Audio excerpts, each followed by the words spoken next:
Okey, kita masih lagi dalam bab 3 penaklukan logik di bawah subtopik penyataan. Ni kita nak tengok penyataan bentuk implikasi Penyataan juga boleh dinyatakan dalam bentuk implikasi.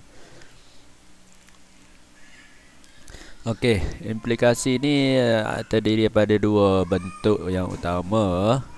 Yang pertama, implikasi bentuk jika P maka Q, jika P maka Q, dan implikasi yang kedua P jika dan hanya jika Q.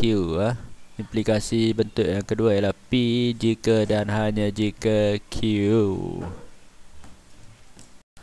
Okey, kita tengok dulu implikasi bentuk pertama. Jika P maka Q. P itu apa dia? P itu dikenali sebagai anti-jadian. Anti-jadian. Okey, macam mana kita nak kenal P ataupun anti-jadian? Okey, senang saja kita nak kenal pasti dia mesti berada selepas perkataan jika, sehinggalah sebelum perkataan maka. Jadi di antara perkataan jika dengan maka itu keseluruhannya dipanggil anti-jadian. Okey, yang kedua pula Q. Q tu adalah akibat. Akibat. Macam mana kita nak kenal pasti akibat? Akibat ni ialah semua selepas perkataan maka. Semua ayat selepas perkataan maka. Okey, contoh contoh diberi antijadian X ialah faktor bagi 16. Antijadian X ialah faktor bagi 16 dan akibat X ialah faktor bagi 64. Akibat X ialah faktor bagi 64. Maka implikasinya jika X ialah faktor bagi 16, maka X ialah faktor bagi 64. Jika X ialah faktor bagi 64, maka X ialah faktor bagi 64. Okey, implikasi bentuk kedua P jika ke Q. Ini sebenarnya terdiri pada dua implikasi, iaitu implikasi satu jika P maka Q, implikasi dua jika Q maka P. Implikasi satu jika P maka Q, manakala implikasi dua jika Q maka P. Jadi gabungan dua implikasi menjadi satu implikasi berbentuk P jika dan hanya jika Q.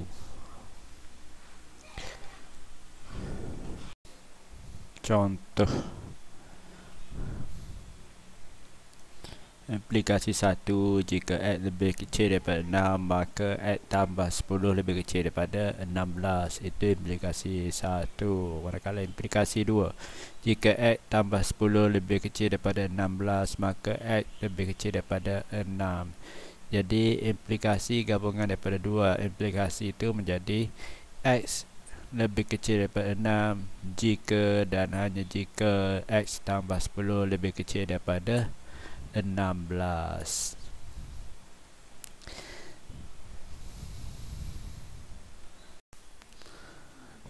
Pernyataan akas songsangan dan kontrapositif. Apa yang dimaksudkan dengan keempat-empat istilah ini?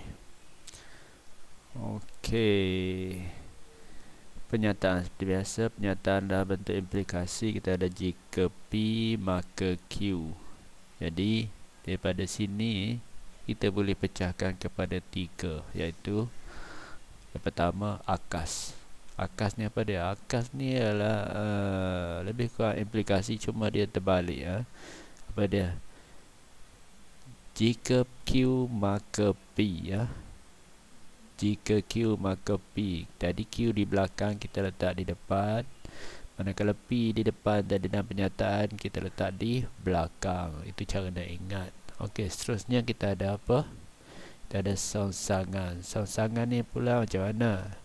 Songsangan ni dia punya bentuk lebih kurang penyataan cuma ditambah dengan penafian. Negatif P maksudnya penafian kepada perkara P.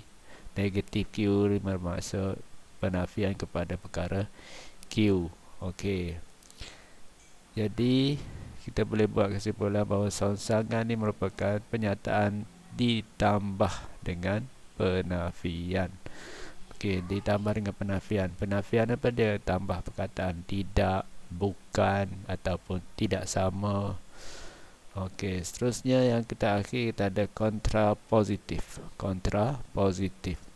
Kontrapositif ni bentuk dia lebih kurang akas cuma ada penafian. Negatif Q dengan negatif P. Jadi kita boleh buat kesimpulan bahawa kontrapositif ni adalah sama dengan akas cuma ditambah dengan penafian. Jadi kunci kita ialah di pernyataan. Kita boleh pecahkan kepada akas, kita boleh pecah kepada songsang, kita boleh pecah kepada kontrapositif. Ingat kunci kita di pernyataan.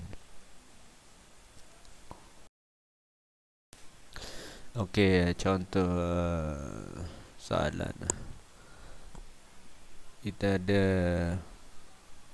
penyataan yang diberi jika X sama dengan 5 maka X tambah dengan 1 sama dengan 6. Ini penyataan dalam bentuk implikasi. Jadi sini P, sini Q. Jadi kita boleh dapatkan akasnya dengan menterbalikkan X tambah 1 sama dengan 6 di depan, X sama dengan 5 di belakang. Jika dan maka masih ada, jadi kita akan dapat macam tu. Jika X tambah 1 sama dengan 6 maka X sama dengan 5. Ini Q, ini P.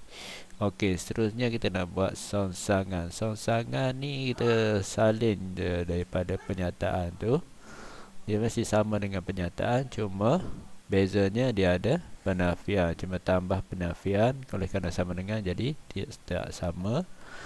Sama dengan dia tidak sama. Manakala kontrapositif. Kontrapositif sama juga dengan akas. Cuma apa yang perlu buat ialah kita tambah penafian. Tambah penafian jadi tidak sama dan juga tidak sama. Itu saja. Cukup senang.